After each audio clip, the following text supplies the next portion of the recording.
আকৌ এটা নতুন ভিডিঅ'লৈ আপোনালোক সকলোকে স্বাগতম জনাইছোঁ। আজিৰ এইটো ভিডিঅ'ত আমি আলোচনা কৰিম লুচেনৰ ইম্পৰ্টেণ্ট কিছুমান MCQৰ বিষয়ে। তো আহক, প্ৰথম কুৱেশ্যন, ভাৰতৰ ৰাজধানী কোন চনত কলকাতাৰ পৰা দিল্লীলৈ স্থানান্তৰ কৰা হৈছিল? অপশ্যন এ 1911 চন, 1929 চন, 1923 চন, 1919 চন। শুদ্ধ উত্তৰ হৈছে 1911 চনত ভাৰতৰ ৰাজধানী কলকাতাৰ পৰা দিল্লীলৈ স্থানান্তৰ কৰা হৈছিল। কাৰ ৰাজত্বকালত গান্ধাৰ স্কুল অফ আৰ্ট ফুলি উঠিছিল বা স্থাপন কৰা হৈছিল? হৰ্ষ, অশোক, কনিষ্ক, চন্দ্ৰগুপ্ত দ্বিতীয়। শুদ্ধ উত্তৰ হৈছে অপশ্যন চি, কনিষ্ক। কুষাণ শাসকৰ কোনে বৌদ্ধ ধৰ্মৰ পৃষ্ঠপোষকতা কৰিছিল? অশোক, বিক্ৰমাদিত্য, কনিষ্ক, কৌটিল্য। চাৰিটা অপশ্যনৰ ভিতৰত শুদ্ধ অপশ্যনটো হৈছে অপশ্যন চি, কনিষ্ক।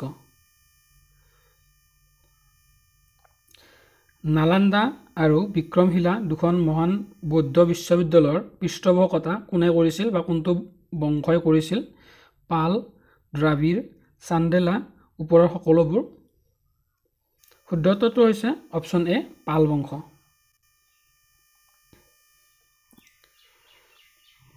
লৌহ মানৱ বুলি কাক জনা যায়?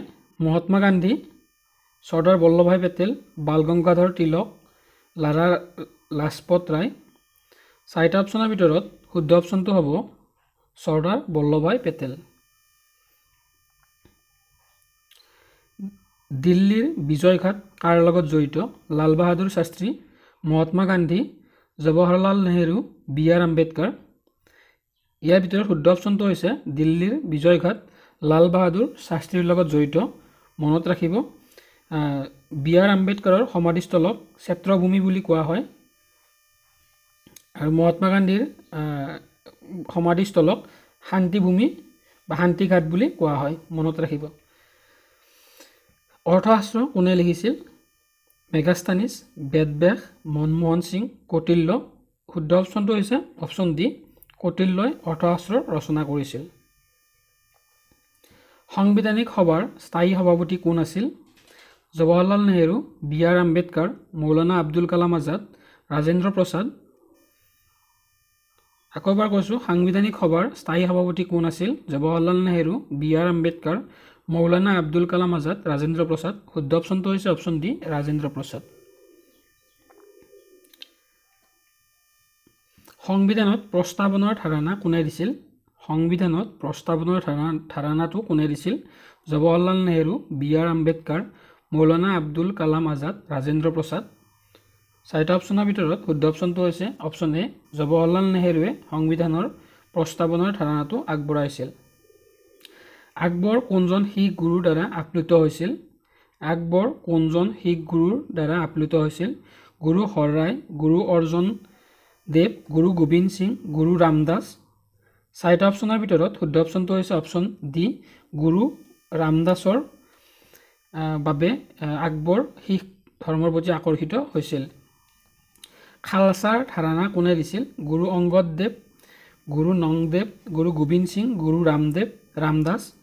চাৰিটা অপশ্যনৰ ভিতৰত শুদ্ধ অপশ্যনটো হৈছে অপশ্যন চি, গুৰু গোবিন্দ সিঙে খালছাৰ ধাৰণাটো আগবঢ়াইছিল। ইষ্ট ইণ্ডিয়া কোম্পানী ভাৰতত কেতিয়া আহিছিল? 1761 খ্ৰীষ্টাব্দত, 1290 খ্ৰীষ্টাব্দত, 1600 খ্ৰীষ্টাব্দত, 1526 খ্ৰীষ্টাব্দত। চাৰিটা অপশ্যনৰ ভিতৰত শুদ্ধ অপশ্যনটো হৈছে অপশ্যন চি, 1600 খ্ৰীষ্টাব্দত জাহাংগীৰৰ পাৰ্মিশ্যন অনুসৰি ইষ্ট ইণ্ডিয়া কোম্পানী স্থাপন কৰা হৈছিল। গুৰু নানক দেৱৰ জন্ম ক'ত হৈছিল? কৰ্টাৰপুৰ, পাটলিপুত্ৰ, ননকানা চাহাব, লুম্বিনী। চাৰিটা অপশ্যনৰ ভিতৰত শুদ্ধ অপশ্যনটো হৈছে অপশ্যন চি, গুৰু নানক দেৱৰ জন্ম হৈছিলে ননকানা চাহাব নামৰ ঠাইত। ভাস্কো দা গামা ভাৰতলৈ কেতিয়া আহিছিল? 1398, 1498, 1526, 1600 খ্ৰীষ্টাব্দ। চাৰিটা অপশ্যনৰ ভিতৰত শুদ্ধ অপশ্যনটো হৈছে অপশ্যন বি, 1498 খ্ৰীষ্টাব্দত ভাস্কো দা গামা ভাৰতলৈ আহিছিল। 1526 চনত মনত ৰাখিব আকবৰে মোগল সাম্ৰাজ্য প্ৰতিষ্ঠা কৰিছিল। 1600 খ্ৰীষ্টাব্দত ইষ্ট ইণ্ডিয়া কোম্পানী স্থাপন কৰা হৈছিল।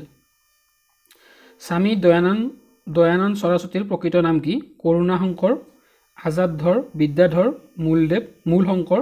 চাৰিটা অপশ্যনৰ ভিতৰত শুদ্ধ অপশ্যনটো হৈছে স্বামী দয়ানন্দ সৰস্বতীৰ প্ৰকৃত নামটো আছিল মূল শংকৰ। প্ৰথম মহিলা ভাৰতীয় যিয়ে দুবাৰকৈ মাউণ্ট এভাৰেষ্ট শীৰ্ষত উপনীত হৈছিল। অৰ্পণ কুমাৰী, চংচুলমণি, সুলোচন উনৱন্তি, সন্তোষ যাদৱ। 4টা অপশ্যনৰ ভিতৰত শুদ্ধ অপশ্যনটো হৈছে অপশ্যন ডি, সন্তোষ যাদৱে। সন্তোষ যাদৱ ভাৰতৰ প্ৰথমগৰাকী মহিলা যিয়ে দুবাৰকৈ মাউণ্ট এভাৰেষ্ট শীৰ্ষত আৰোহণ কৰিছিল। আজি তাৰনাথ তীৰ্থংকৰ জন্ম ক'ত হৈছিল? অযোধ্যা, কিষ্কিকা, নাছিক, উজ্জয়িনী। শুদ্ধ অপশ্যনটো হৈছে অপশ্যন এ, অযোধ্যা। পিছৰ প্ৰশ্ন, কোনে কৈছিল বেক টু বেদাস বুলি? স্বামী দয়ানন্দ সৰস্বতী, মদন মোহন মালৱীয়া, স্বামী বিবেকানন্দ, ৰাজা ৰামমোহন ৰায়। বেক টু বেদাস বুলি কোনে কৈছিল? বেক টু বেদাস বুলি কৈছিল স্বামী দয়ানন্দ সৰস্বতীয়ে। মনত ৰাখিব, option A is the right answer. Brahmo Samaj কোনে প্ৰতিষ্ঠা কৰিছিল? স্বামী দয়ানন্দ সৰস্বতী, মদন মোহন মালৱীয়া, ৰাজা ৰামমোহন ৰায়, স্বামী বিবেকানন্দ। 4টা অপশ্যনৰ ভিতৰত শুদ্ধ অপশ্যনটো হৈছে অপশ্যন চি, ৰাজা ৰামমোহন ৰায়ে ব্ৰহ্ম সমাজৰ প্ৰতিষ্ঠা কৰিছিল। তো আজিৰ ভিডিঅ'টোৰ শেষৰটো কুৱেশ্যন, ভাৰতৰ প্ৰথম মহিলা গভৰ্ণৰ কোন আছিল? এন্নি বেচেণ্ট, মীৰা কুমাৰী, সুচিতা কৃপলানী, সৰোজিনী নাইডু। 4টা অপশ্যনৰ ভিতৰত শুদ্ধ অপশ্যনটো হৈছে অপশ্যন ডি, সৰোজিনী নাইডু আছিলে ভাৰতৰ প্ৰথমগৰাকী মহিলা গভৰ্ণৰ। এন্নি বেচেণ্ট আছিলে ভাৰতীয় জাতীয় কংগ্ৰেছৰ প্ৰথমগৰাকী সভাপতি। মীৰা কুমাৰী হৈছে ভাৰতৰ লোকসভাৰ প্ৰথমগৰাকী মহিলা অধ্যক্ষ। আৰু সুচিতা কৃপলানী হৈছে ভাৰতৰ প্ৰথমগৰাকী মহিলা মুখ্যমন্ত্ৰী। গোটেইকেইটা পইণ্ট ইম্পৰ্টেণ্ট হয়, মনত ৰাখিব। তো আজিৰ ভিডিঅ'টো ইমানখিনি আছিলে, ধন্যবাদ।